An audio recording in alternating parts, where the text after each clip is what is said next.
Bien-aimés dans le Seigneur, nous pensons que cette mission vous parviendra à parfaite santé et que le nom de Jésus soit loué. Nous sommes dans l'émission Sion Évangile qui vous vient de la permanence Sion Extension de Goma. Aujourd'hui, nous voulons vous parler des petits thèmes intitulés Entre dans l'arche. Entre dans l'arche, car le déluge vient. Nous sommes dans Matthieu chapitre 24, du 36e au 39e verset. Nous lisons le nom de Jésus. Pour ce qui concerne du jour et de l'heure, personne n'est laissé, ni les anges dans les cieux, ni les fils, mais les perles seuls. Ce qui arriva du temps de Noé arrivera de même à l'avènement du Fils de l'homme. Car dans les jours qui précédèrent le déluge, les hommes mangeaient et buvaient, se mariaient et mariaient leurs enfants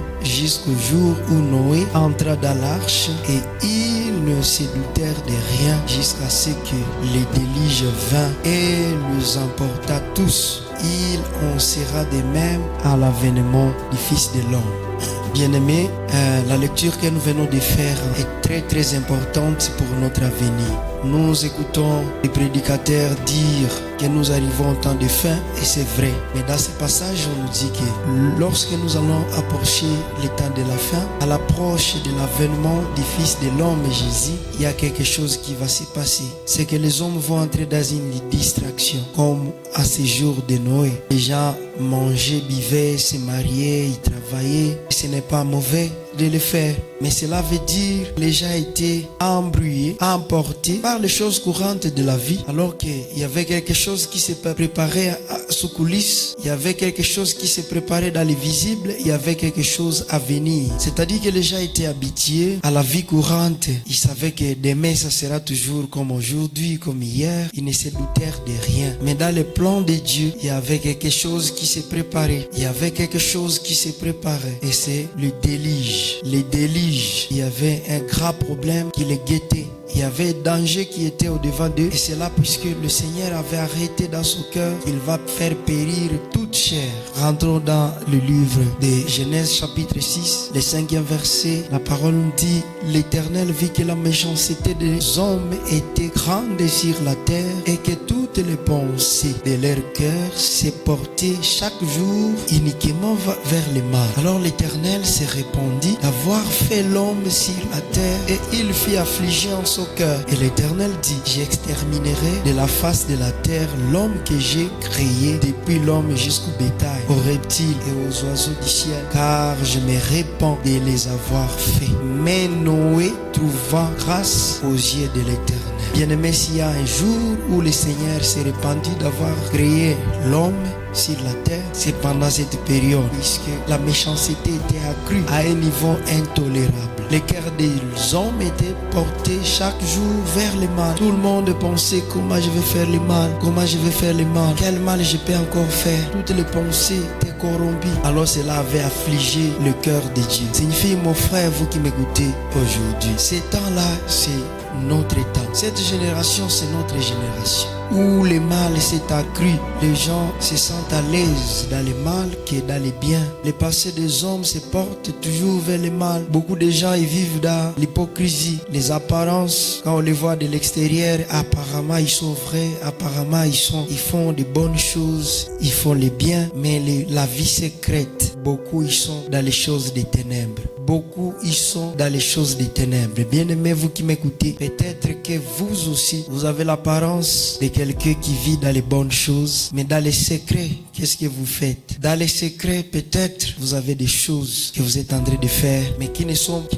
pas les choses de lumière, mais les choses des ténèbres. Beaucoup de gens, ils se réfugient dans les ténèbres. Beaucoup de gens vivent dans les ténèbres. Peut-être tu vis dans l'impudicité. Tu vis dans l'impudicité et pour toi, c'est normal. Et même pendant que tu m'écoutes, tu as un projet de faire un péché, de voler l'argent, de piller l'État. Beaucoup de gens, ils vivent dans la corruption. C'est devenu une monnaie courante. C'est un mode de vie. Pour beaucoup, le péché, c'est un mode de vie. Et ils ne s'inquiètent de rien. Beaucoup, nous nous préoccupons à construire de belles maisons, à avoir de bons véhicules, de belles voitures, à bien manger, que nos enfants puissent étudier dans de bonnes écoles. Mais les moyens par lesquels nous obtenons l'argent pour accomplir ces projets, peut-être que ce sont des moyens des ténèbres.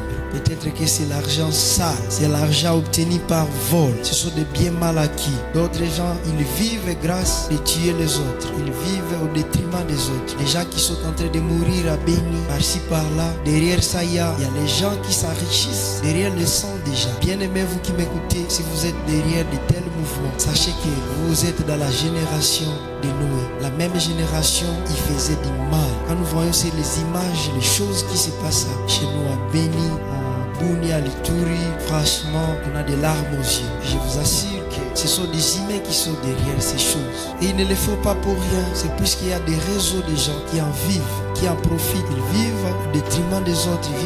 Ils bâtissent leur vie sur les sangs des autres humains qui les ressentent. Dieu est affligé à cause de toutes ces choses. Le cœur de Dieu était affligé. Ça signifie que le péché a une autre dimension. Le péché n'est pas seulement physique, mais le péché a une dimension spirituelle. Le péché monte vers Dieu. Le péché monte aux oreilles de Dieu et il crie aux oreilles de Dieu et deviennent un bruit. Le péché afflige le cœur de Dieu. Et lorsque Dieu n'arrive plus à supporter ses péchés, il est obligé d'exterminer la génération qui vit dans ses péchés. Puisque le péché produit une puanteur, une odeur nauséabonde devant les seigneurs. Alors à cet temps-là de Noé, le Seigneur Dieu n'était plus capable de supporter la corruption du cœur de l'homme, les actions des hommes, les péchés. Notre Dieu, il n'aime pas les péchés. Les péchés, c'est un virus pour lui. C'est comme l'Ebola actuellement. Les péchés, ça dérange les seigneurs. Les péchés, ça donne une mauvaise odeur devant du Seigneur. Alors le Seigneur, il ne sait pas supporter un moment les péchés. Il est obligé d'exterminer ceux qui commettent ces péchés. La génération des gens qui vivent dans ces péchés. Mais à ce temps-là, il y avait un homme qui s'appelait Noé. Alors Noé avait trouvé grâce aux yeux de l'Éternel. La Bible dit dans le 8e, Genèse 8, 9, mais Noé trouva grâce aux yeux de l'Éternel. Voici la postérité de Noé. Noé était un homme juste et intègre dans son temps. Noé marchait avec Dieu. Bien-aimé, le Seigneur a toujours aimé les hommes justes, les hommes intègres, les hommes qui marchent avec lui. Alors Noé avait trouvé grâce. Et lui, il était épargné. Il était épargné à cause de sa justice, son intégrité et sa marche avec Dieu. Est-ce que bien aimé, si c'était à cet temps-là de Noé, tu pouvais trouver grâce au devant du Seigneur par rapport à ton style de vie? Le Seigneur aime les justes. Alors le Seigneur, comme il ne peut pas faire périr les justes, il a cherché moyen de sauver Noé. Il a dit à Noé, construire une arche avec le bois de gopher. Tu vas y mettre des cellules et tu vas y entrer toi et ta famille et les animaux. Et moi, 7e verset, moi je vais faire venir le déluge d'eau sur la terre pour détruire toute chair ayant souffle de vie sous le ciel. Alléluia. Noé a trouvé grâce puisqu'il était juste et Dieu lui a dit de construire une arche. Et lorsque Noé a fini la construction de l'arche, Dieu a dit entrer dans l'arche avec les animaux. Et après quelques jours, Dieu lui-même a fermé la porte et le déluge des eaux a commencé. Il y avait beaucoup d'eau qui s'était abattue sur la terre. Les écluses du ciel étaient ouvertes et l'eau a rempli toute la terre et les gens ont péri. Les pécheurs ont péri dans ces déluges d'eau. Alors bien aimé, comment faire pour devenir juste? Puisque le Fils de l'homme est prêt à venir pour prendre les justes. Il veut venir prendre les justes et après la prise des justes, c'est ce que nous appelons l'enlèvement. Pourquoi Jésus va venir enlever les justes? Puisqu'il y a des fléaux, il y a des catastrophes terribles qui vont s'abattre sur la terre. Il y a l'Antéchrist qui est en cours de téléchargement, qui est en cours, qui va régner sur cette terre. Et la vie sur cette terre deviendra invivable. Beaucoup ils vont même chercher la mort et ne vont pas trouver la mort. C'est à ce temps-là que beaucoup vont aller chercher les gens pour les parler de Dieu, pour les prêcher. Ils ne vont pas trouver puisqu'ils seront déjà enlevés. Alors Dieu aussi a déjà construit son arche. Et cette arche, c'est l'église du Christ vivant. C'est le corps du Christ. C'est l'arche où Dieu t'appelle à entrer dans l'arche. Bien-aimé, si vous écoutez ma voix, c'est la voix du Seigneur qui t'appelle. Où es-tu? Sauve-toi de cette génération perverse, de cette génération à perdition, pour entrer dans l'arche du Seigneur. Le Seigneur bientôt va venir pour enlever son arche. Le Seigneur va bientôt venir pour sauver son arche avant que les déluges ne s'abattent sur la terre. Il y aura des étoiles qui vont tomber sur la terre. L'Antéchrist va exiger des lois sur la terre. Alors bien-aimé, si tu rates cet enlèvement, tu seras malheureux. Tu seras malheureux, ça sera difficile pour toi d'être sauvé. Ça sera par le sang pour être sauvé. Alors sauve-toi de cette génération perverse. Il y a l'arche qui est déjà là. L'arche, c'est le royaume de Dieu. Jésus a dit, le royaume de Dieu est venu auprès de vous. Et pour entrer dans ce royaume, il y a une porte. Pour entrer dans chaque pays, il y a la porte.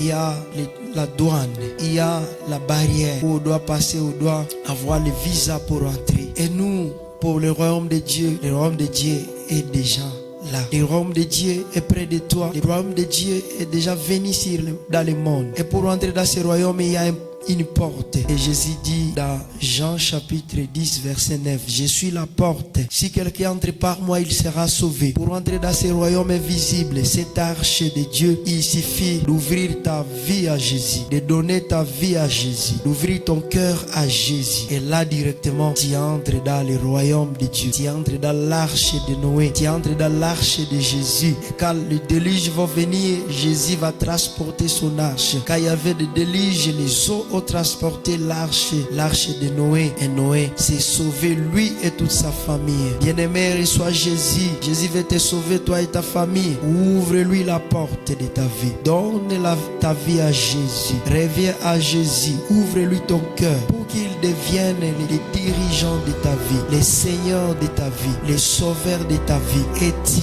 seras sauvé. Quand tu entres dans cette arche-là, tu seras sauvé.